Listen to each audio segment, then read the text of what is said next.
Hello everyone. तो आप सभी का तहे दिल से नमस्कार करता हूं।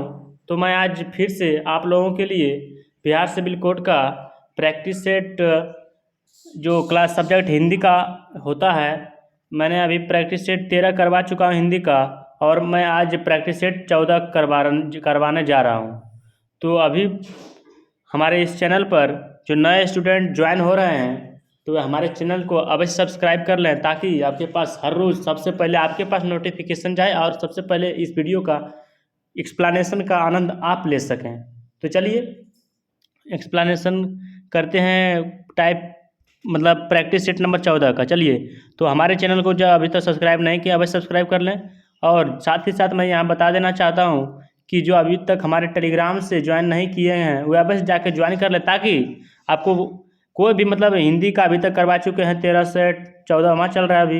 इंग्लिश का 13 सेट करवा दिए हैं, और मैथ का भी 3 सेट चल गया, 2 सेट खत्म हो गया, तीसरा चालू होगा, बस स्टार्ट होगा। ये सब अभी नहीं देखा, अवश्य जाके देख लें, ताकि आपको हर एक सब्जेक्ट का कमांड करना है और हर एक सब्जेक्ट को आप बहुत ही बेहतर उससे प्रदर्शन कीजिए। जैसे कि हर एक सब्जेक्ट का कमांड कीजिएगा तभी नंबर आएगा। जैसे कि मेरा हिंदी में 35 मार्क्स आ गया, सपोज मान लेते हैं मेरा हिंदी बहुत अच्छा है, इंग्लिश बहुत वीक है, तो क्या कोई फ़ायदा नहीं है। इसलिए हर एक सब्जेक्ट पर कमांड रखना चाहिए हम लोग को।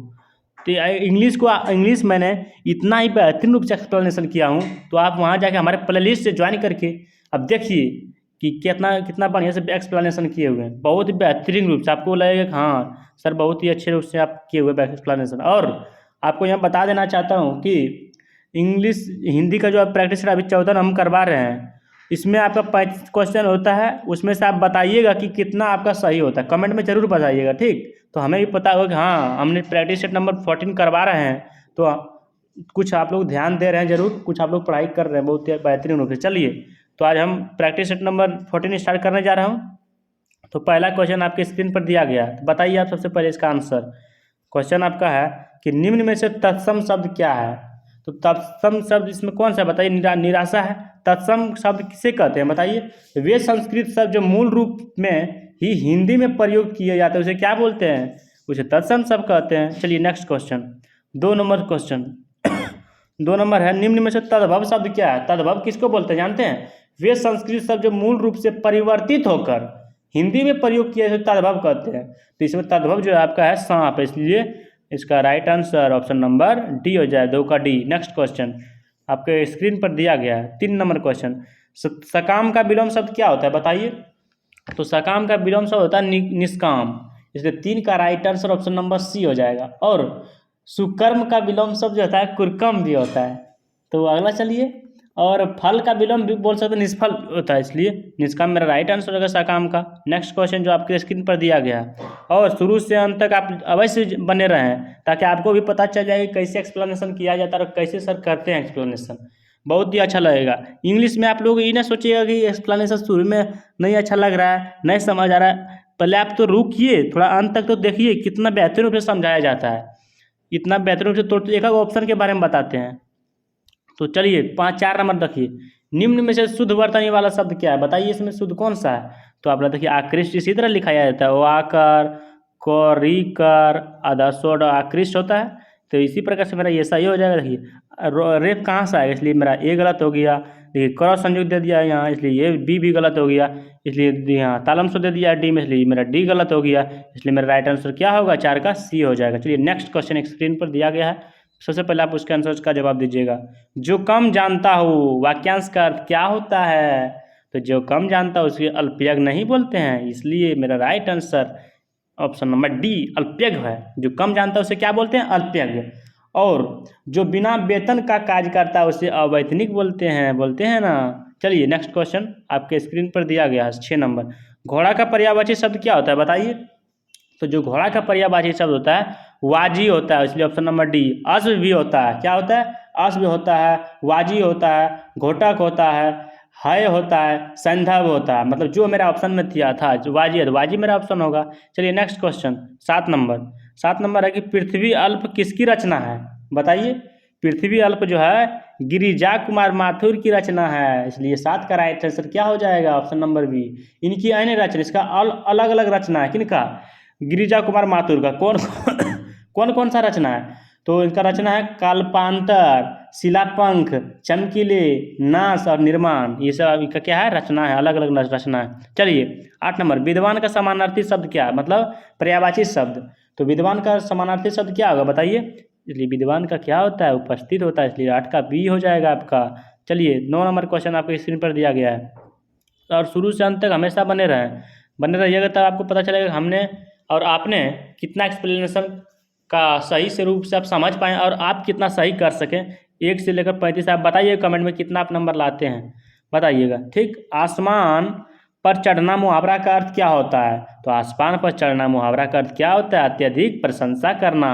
इसलिए 9 का right answer option number D हो जाएगा। नेक्स्ट क्वेश्चन आपके स्क्रीन पर दिया गया है। चलिए 10 नंबर क्वेश्चन का जवाब दीजिएगा कि अपना हाथ जगन्नाथ लोकोक्ति का अर्थ क्या होता है। तो अपना हाथ जगन्नाथ लोकोक्ति का अर्थ होता है अपने हाथ से काम करना। इसलिए 10 का right answer option number D हो जाएगा। नेक्स्ट क्वेश्चन 11 नंबर क्वेश्चन है, उसके आंसुओं से डैश होकर रवि ने उसकी बात मान ली। उसके आंसुओं से डैश होकर रवि ने उसकी क्या मान ली, बात मान ली। तो क्या होगा इसमें, इसका राइट आंसर जो हो जाएगा ऑप्शन नंबर बी हो जाएगा, द्रवीभूत। देखिए इसको सुटेबल करवाते हैं, उसके आंसुओं से द्रवीभूत होकर रवि ने उसकी बात मान ली। इसलिए मेरा right answer option number B, 11 का right answer option number B. Next question 12 number सवाल, लुप्त का समानार्थी शब्द क्या होता है। लुप्त मतलब क्या, गायब। कोई भी चीज़ गायब हो गया मतलब ऑप्शन नंबर डी हो जाएगा। इसलिए 12 का राइट आंसर क्या हो जाएगा, ऑप्शन नंबर बी। और अप्रकट क्या कहेंगे, अप्रकट का मतलब कि मतलब जो चीज़ अप्रकट मतलब जो लुप्त है, गायब है, मतलब इसका समानार्थी यहाँ लिख दिया है, देखिए लिख दिया है ना, वो इसको कोई मतलब नहीं है, सेम में लिख देंगे गायब। चलिए नेक्स्ट क्वेश्चन 13 नंबर सवाल, उस डैश वातावरण में मन ऐसा रमा कि मैं वहाँ से हिल न सका। तो इसका आंसर क्या होगा बताइए। तो इसका आंसर होगा सुरम्य। क्या होगा, सुरम्य। 13 का right answer option number C हो जाएगा। नेक्स्ट क्वेश्चन 14 नंबर क्वेश्चन है कि विपिन का पर्यायवाची शब्द क्या है। तो विपिन का पर्यायवाची शब्द आपका हो जाएगा क्या, वन हो जाएगा। और इसका अन्य पर्यायवाची शब्द क्या क्या होता है, अरण्य, कांतार, जंगल, कानन। मतलब विपिन मतलब वन का जो पर्यायवाची शब्द विपिन है, अरण्य भी बोलते हैं उसको, और बहुत सारे पर्यायवाची शब्द होता है। मेरा वन दिया गया था, ऑप्शन नंबर ए हो जाएगा। चलिए 15 नंबर सवाल कि हमारे क्षेत्र से 30 चुनाव लड़ रहे हैं। तो इसमें क्या होगा, हमारे क्षेत्र से डैश चुनाव लड़ रहे हैं, मतलब हमारे क्षेत्र से 30 डैश चुनाव लड़ रहे हैं। तो कौन सा ऑप्शन होगा बताइए। तो हमारे देश से 30 नेता चुनाव लड़ रहे हैं, या फिर हमारे देश से 30 अभ्यर्थी चुनाव लड़ रहे हैं, या फिर हमारे देश से 30 प्रतिद्वंदी चुनाव लड़ रहे हैं, या फिर हमारे क्षेत्र से 30 डैश मतलब 30 उम्मीदवार चुनाव लड़ रहे हैं। तो क्या बोलते हैं सही आंसर, इसलिए हमारे क्षेत्र से 30 उम्मीदवार चुनाव लड़ रहे हैं। इसलिए 15 का right answer option number D. Next question 16 number सवाल कि विधि का विलोम शब्द क्या होता है। तो विधि का विलोम शब्द क्या होगा, निषेध होता है। इसलिए 16 का right answer option number A. चलिए अगला क्वेश्चन 17 नंबर, कर्मचारियों को अवकाश की डैश दे दी गई थी। तो इसका राइट आंसर होगा ऑप्शन नंबर बी, सूचना दे दी गई थी। क्या दे दी गई थी, कर्मचारियों को सूचना दे दी गई थी। चलिए 18 नंबर सवाल, शुद्ध शब्द कौन सा है इसमें बताइएगा। तो शुद्ध जो है आपका संप्रदाय किस प्रकार लिखा जाता है, असो, अधामो, परो, संयुक्त, दो में आकर ये संप्रदाय होता है। तो कौन सा ऑप्शन मिल रहा है, ऑप्शन नंबर बी मेरा मिल रहा है। इसलिए मेरा राइट आंसर क्या होगा, option number B. Option number B A कैसे गलत किया, पूरा मोह दे दिया गया, इसलिए मेरा ऑप्शन नंबर ए गलत हो गया। और ऑप्शन नंबर सी कैसे गया, देखिए सौ में आकर दे दिया गया, इसलिए मेरा सी गलत हो गया। डी कैसे गलत हो गया जानते हैं, यहाँ देखिए कैसे गलत हुआ है, सो आकर दिया है ठीक, आधा मोह भी दिया है ठीक, परो संयुक्त, दो में आकर संप्रदाय। देखिए सौ में आकर दे दिया गया, सौ में आकर नहीं ना, संप्रदाय बोलते हैं, सांप्रदाय नहीं बोलते, इसलिए 18 का डी भी गलत हो जाएगा। इसलिए मेरा राइट आंसर क्या होगा, 18 का बी हो जाएगा। चलिए नेक्स्ट क्वेश्चन 19 नंबर, शुद्ध वर्तनी वाला शब्द कौन सा है बताइए। तो 19 का जो है आपका शुद्ध जो है ढुलाई, ढुलाई इसी तरह लिखा जाता है। इसलिए 9 का राइट आंसर, 19 का right answer option number C. Next question 20 number सवाल कह रहा है कि निम्न में से तत्सम शब्द क्या होता है। इसमें से तत्सम शब्द कौन सा, शर्करा। शर्करा जो है आपका तत्सम शब्द, जैसे 20 का right answer option number A. Next question जो आपके स्क्रीन पर दिया गया, बताइएगा सबसे पहले आप जवाब में कमेंट में, निम्न में से कौन सा तद्भव शब्द है बताइए। तो निम्न में तद्भव जो है बाह जो है तद्भव, इसलिए 21 का right answer option number A. 22 number सवाल कि उर्वरा का शब्द विलोम कौन सा है बताइए। तो उर्वरा का जो विलोम शब्द है आपका उसर है, इसलिए 22 का right answer option number C. Next question 23 number सवाल कि निम्न में से शुद्ध शब्द कौन सा, शुद्ध वर्तनी मतलब शुद्ध वाला वर्ड जो है आपका कौन सा इसमें? तो इसमें सूर्य है आणुविक। क्या है? आणुविक। इसलिए 23 का right answer option number A. चलिए नेक्स्ट क्वेश्चन 24 नंबर सवाल। जिसकी गर्दन सुंदर हो उसको क्या बोलते हैं? सुग्रीव बोलते हैं। बोलते हैं ना, जिसका गर्दन सुंदर हो उसका क्या बोलते हैं? सुग्रीव। मतलब अनेक वाक्यों के लिए एक शब्द वाला वाक्य है, इसलिए सुग्रीव आंसर 24 का डी। नेक्स्ट क्वेश्चन 25 नंबर सवाल। दिए गए शब्द का विलोम शब्द चुनिए। प्रहार का विलोम शब्द क्या होता है? तो प्रहार का विलोम शब्द जो है रक्षा होता है, इसलिए 25 का right answer option number D हो जाएगा। नेक्स्ट क्वेश्चन जो आपके स्क्रीन पर दिया गया, सबसे पहले आप इस सवाल का जवाब आप अपने कमेंट में लिख दीजिएगा। दिए गए वाक्यों में रेखांकित खंडों को प्रतिस्थापित कराने के लिए उपयुक्त विकल्प का चयन करें। राम शक्ति के उपासक थे, तो शक्ति के उपासक अंडरलाइन जो किया गया है उसमें क्या निकलता है? बताइए कौन सा ऑप्शन सुटेबल लगता है आपको? इसलिए राम शक्ति के उपासक जो है शाक्त थे, शाक्त। इसलिए 26 का right answer option number D हो जाएगा। नेक्स्ट क्वेश्चन जो आपके स्क्रीन पर दिया गया, दिए गए वाक्यांश के लिए एक शब्द दीजिए जिसमें सहन शक्ति है, उसे क्या बोलते हैं? जिसमें सहन शक्ति उसलिए सहिष्णु बोलते हैं, इसलिए 27 का right answer option number B हो जाएगा। 28 नंबर सवाल कि सही वर्तनी वाला शब्द का चयन करें। तो सही मेरा शब्द इसमें विशेषण है, तो विशेषण का 28 का सी हो जाएगा।